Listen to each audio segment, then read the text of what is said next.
بتبدأ روايتنا بعد رحلة مرعبة داخل العالم الآخر. جوش خلالها أنقذ ابنه دالتون، والعيلة أخيرا افتكرت إن الكابوس انتهى. وطبعا دالتون ورث الإسقاط النجمي من والده. وفي يوم والدة جوش استغربت تصرفات ابنها، وإنه دايما بيحلم بست بتطارده في أحلامه، وفي ظل أسود وراه ظاهر في كل صورة. علشان كده والدته اتصلت بالوسيطة الروحانية إليز والمساعد بتاعها كارل، اللي خايف وحاسس إن البيت ده فيه حاجة مش طبيعية، وطلبت تعمل لجوش جلسة حالا. وهو في أوضته صورته فيديو وعملت عليه إسقاط نجمي، وبعد ما نام مغناطيسيا حكى لها إنه شايف الست اللي دايما بيحلم بيها قدامه، وبتقول له إنها صاحبته، وإليز عاوزة تتكلم معاه وتعرف مكانها، لكنه عرفها إنه ما قدرش يقول هي فين.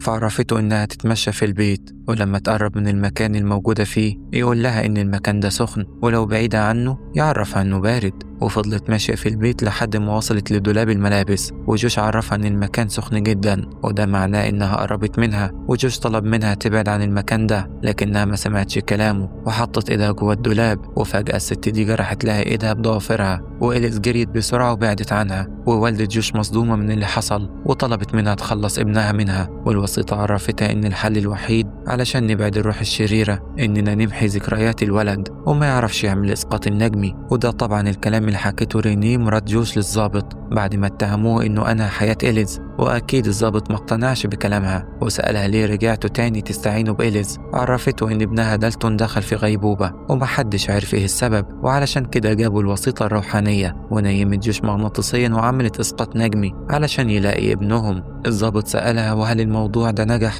عرفته إن فعلا نجح وابنها رجع. الضابط سألها ولما ابنك رجع إيه اللي حصل بعدها؟ قالت له اكتشفت إن إليز فقدت حياتها، ولقيت الكاميرا بتاعتها مرمية على الأرض. ناديت على جوش وكان مصدوم من اللي شافه، وقال إنه ما عملهاش حاجة. الضابط سألها وانت صدقتيه؟ جاوبته بإن جوزها مستحيل يكون عمل كده لأنها عارفاه كويس. الضابط طلب منها تفسير للصورة اللي صورتها إليز بالكاميرا بتاعتها قبل ما تفقد حياتها، وإن الطب الشرعي لقى بصمات صوابع بشرية على رقبتها. ريني عرفته إن البيت ده حصلت فيه حاجات غريبة كتير، وإنها شخصيا شافت فيه أرواح، والضابط بيستهزأ بيها وبيقول لها انت عاوزة تقولي إن الأشباح اللي عملت كده بكرة الطب الشرعي يبين دي بصمات مين، ووقتها فكرك إنها بصمات جوزك. خلصوا التحقيق وروحوا على البيت والدة جوش لأن بيتهم مليان بوليس بسبب الحادثة اللي حصلت هناك. ودالتون سأله إذا كان شاف حاجة وحشة في الأوضة دي قبل كده، لكن والده أكد له إنه عمره ما شاف فيها حاجة وسابهم وخرج. والأولاد قاموا تاني وجربوا اللعبة بتاعتهم واللي بتسمح لهم يسمعوا بعض عن طريق حبل مربوط فيه علبتين. وأمهم سمعت صوت البيانو وراحت شافت مين لعب فيه. أول ما دخلت الأوضة فصل لوحده، سابته وراحت لبنتها الصغيرة. رجع اشتغل تاني لوحده، نزلت بصت ما لقيتش حد، قفلته وهي ماشية خبطت في مشاية الأطفال بتاعت بنتها. وفجأة سمعت صوتها عيطت، جريت عليها لكن للأسف ما لقيتهاش في سريرها، لقيتها واقعة على الأرض. شالتها ودخلت لجوزها وعرفته إن كل حاجة في البيت رجعت زي زمان، لكن جوش طلب منها تشيل كل ده من دماغها ويجربوا يعيشوا حياة طبيعية. بس هي عرفته إن مفيش حاجة طبيعية، حتى إليز محدش عارف مين اللي عمل فيها كده. وجوش عرفها إنه عارف مين اللي عمل كده، وإنه لما راح وجاب ابنه في قوة شريرة مشيت وراه وهي السبب في اللي حصل لإليز. وعرفها إن كل حاجة خلصت وابنهم بقى في حضنهم ويعيشوا حياة طبيعية. أما مساعدين إليز فرحوا بيتها يمكن يوصلوا لأي حاجة تفيدهم، وكانوا مبسوطين إنها ما بقيتش موجودة ويقلبوا في حاجاتها براحتهم. وفتحوا أوضة مليانة شرايط فيديو واتفاجئوا بشريط لجوش وهو صغير. ولما شغلوه شافوا الجلسة اللي عملتها إليز، ولاحظوا إنه في الفيديو اتكلم مع حد مش موجود وشاور له على بابه ومحدش لاحظ ده. أما والدة جوش فراحت تطمن على دالتون وهو نايم، وصحي قال لها خلي بالك في حد وراكي. قامت بسرعة نزلت الدور اللي تحت، لقيت المشاية اللعبة اشتغلت موسيقى لوحدها. جريت على الحمام ولما بصت في المراية شافت واحدة لابسة أبيض واقفة وراها، وفجأة الباب اتقفل. حاولت تفتح وفضلت تشد فيه جامد، ولما اتفتحت صدمت بجوش قدامها. هداها وعرفها ان البيت ما فيهوش اي حاجه من بتاعه زمان، وسابها ودخل نام. تاني يوم الصبح ريني في المطبخ ودالتون جالها وشكله مرهق وتعبان، وحكى لها ان حلم ان جدته دخلت له الاوضه وشاف واحده واقفه وراها، ولما حاول يقوم من نومه ما قدرش. بعدها سمع صوت خبط فوق، طلع يشوف في ايه، لقى ابوه بيكلم حد مش موجود. امه طمنته ان مفيش حاجه وابوه مضغوط شويه وده كله حلم مش حقيقي. وفي الوقت ده ابوه دخل علشان ياخده ويروح على المدرسه ونظراته مش طبيعيه. اما لورين فراحت لمساعدين إليز وعرفتهم إن الموضوع ما انتهاش ولا حاجة، وإنها بالليل شافت حد في بيتها. صدقوها ووروا لها فيديو جوش اللي صورته له إليز، وشافت الكيان اللي ظهر في الفيديو واتأكدت إن اللي شافته كان حقيقي. وفي البيت ريني كانت بتنظف لما اتصل المحقق ساندال وعرفها إن البصمات اللي لقوها على رقبة إليز مش بصمات جوزها. قفلت معاه وقعدت مصدومة وبتفكر يا ترى دي بصمات مين. وفجأة سمعت صوت المشاية اشتغلت لوحدها. قامت شافتها لقيت حد بيغني. بصت لقيت ست لابسة أبيض وقاعدة على الكنبة، وبعدها اختفت وصوت الأغاني مستمر. وسمعت كارلي بتعيط. جريت على فوق لكن الباب اتقفل على بنتها. حاولت تفتحه وسمع حد بيغني للبنت. لما فتحت الباب ما لقيتش بنتها وسمعت صوتها تحت. جريت بسرعة عليها وفجأة الست دي ظهرت لها وضربتها بالقلم. وقعت على الأرض وأغمى عليها. وفي الوقت ده لورين ومساعدين إليز اتصلوا بكارل مساعدهم القديم علشان يوصلهم بيها وتجاوب لهم على الأسئلة اللي محدش فاهمها، وحاولوا التواصل معاها بطريقة غامضة وغير مفهومة. وهتكلموا مع طريق النرد. كلم النرد ونادى عليها وقال لها لو سمعني حركي النرد، لكن للأسف ما ردتش وحاول تاني ومفيش أي رد. وفجأة الكهرباء فصلت وطلبت منهم محدش يتحرك. بص لقى النرد كتب كلمة نعم، وبكده روح إليس حضرت وسألها مين اللي عمل فيكي كده. جاوبته بهي، وكلهم قاعدين مصدومين. بعدها قال لها وهي عاوزة إيه؟ قالت له غرضها تخلص منكم.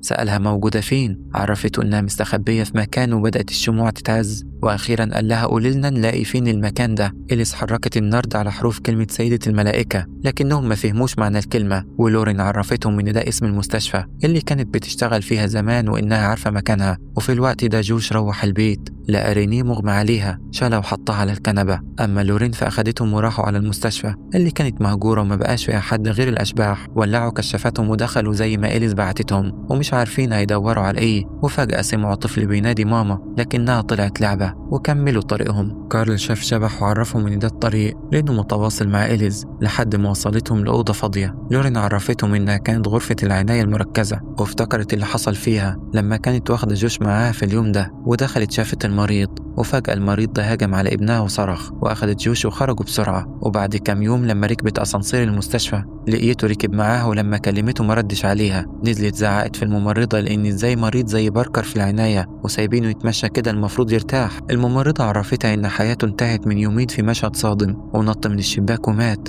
أما جوش وهو في الحمام حس بألم في ضرسه، حط إيده وشده وحطه على الحوض. وبعدها اتكلم مع قوة خفية وقال لها كفاية كده يا أمي، لكنها عرفته إن روحها هي اللي بتحاول تخلص على جسده والحل الوحيد علشان يحافظ على حياته إنه يأذي عيلته. وفي المستشفى قلبوا في كل الملفات وأخيرا لقوا ملف باركر. وفي البيت جوش خرج من الحمام على صوت ريني بتصرخ وقلقانة على كالي وجريت بسرعة. لقيتها كويسة وعرفت جوزها إن الست اللي بتشوفها هجمت عليها وضربتها بالقلم ولازم تاخد عيالها وتمشي من البيت ده. وجوزها عرفها إن المشكلة مش في المكان وهيروحوا وراهم في أي حتة يروحوها والحل الوحيد إننا نتجاهلهم. وفجأة سمعوا صوت البيانو اشتغل لوحده وجريوا لتحت ما لقوش حد. وريني عرفته إن البيانو دايما يعزف الأغنية بتاعتها. جوش قال لها سيبك من الأغنية، في حد دلوقتي معانا في البيت، وساب مكانها وجري يشوف في إيه. أما لورين ومساعدين إليز فراحوا على بيت باركر وهناك دخل أوضة باركر، بس الغريبة إنها شبه أوض البنات ومليانة لعب أطفال وعرايس واللعبة اتحركت لوحدها. وفجأة طفلة جريت بسرعة من قدامهم وهي بتصرخ وتقول دي قط اخرجوا برا. ولما بصوا لقوها قعدت على السرير وادت لهم ظهرها وقالت لهم لازم تخرجوا قبل ما تشوفكم وتخليني أخلص عليكم. وسابوها وجريوا بسرعة. وفي نفس الوقت دالتون نايم على السرير وصيح على صوت في الجهاز اللي عمله فاستر وقال له تعالى أوريك حاجة. في الأول افتكروا أخوه لكن لما بص لقاه نايم ولقى الصوت جاي من جوه الدولاب. وتفاجئ لما لقي واحدة خرجت من الدولاب مصابة وقالت له ساعدني. ولما بص الناحية التانية لقى ناس كتير عرفوه إنه هو اللي عمل فيهم كده وهجموا عليه وهو بيصرخ لحد ما أمه أنقذته وافتكرته بيحلم. وأبوه في الدور اللي تحت ماسك عصاية وبيكلم قوة خفية في الضلمة. وفي بيت باركر كارل يحاول يتواصل مع إليز لأنه حس بالخطر وسألها جبتينا هنا ليه؟ جاوبته بحروف كلمة موريس ودي كلمة لاتينية معناها الموت.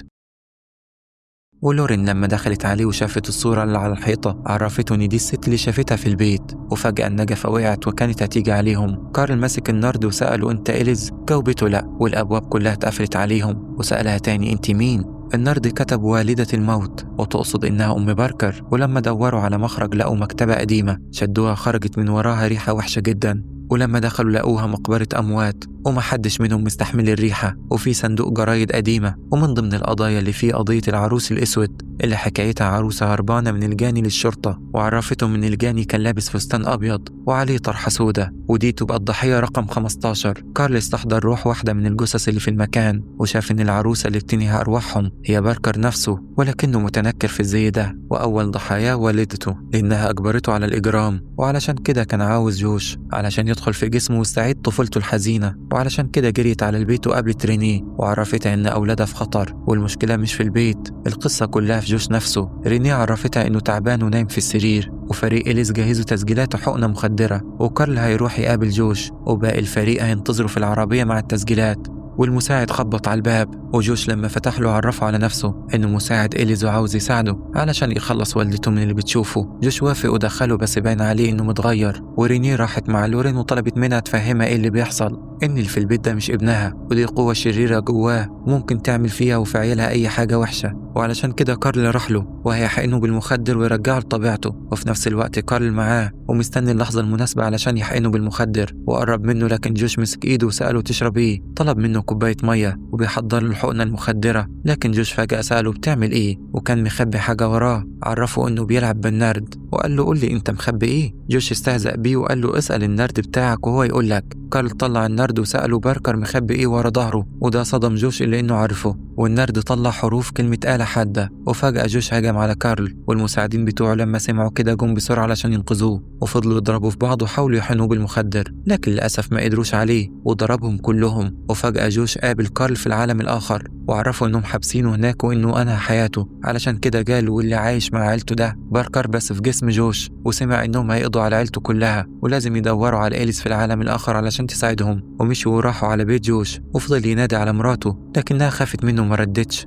ولقي كيان شرير جوه بيته وضربه. وفجأة ظهرت إليز علشان تساعده، وعرفته إنه لازم يعرف مكان الروح دي علشان يروح لها، بس هو مش عارف مكانها، علشان كده عرفته إنه لازم يدور في ذكريات طفولته. وفعلا راح لجيش الصغير وسأله عن مكان الست اللي بيشوفها، وفعلا عرفوا مكانها. ولما رينيه ولورين رجعوا البيت سألوا جوش كارل جالك، قال لهم لا. ولما شافوا النرد على الأرض جريوا، وهو طاردهم وكان هينهي حياة رينيه لولا دالتون اللي ضربوا على دماغه واستخبوا في المخزن.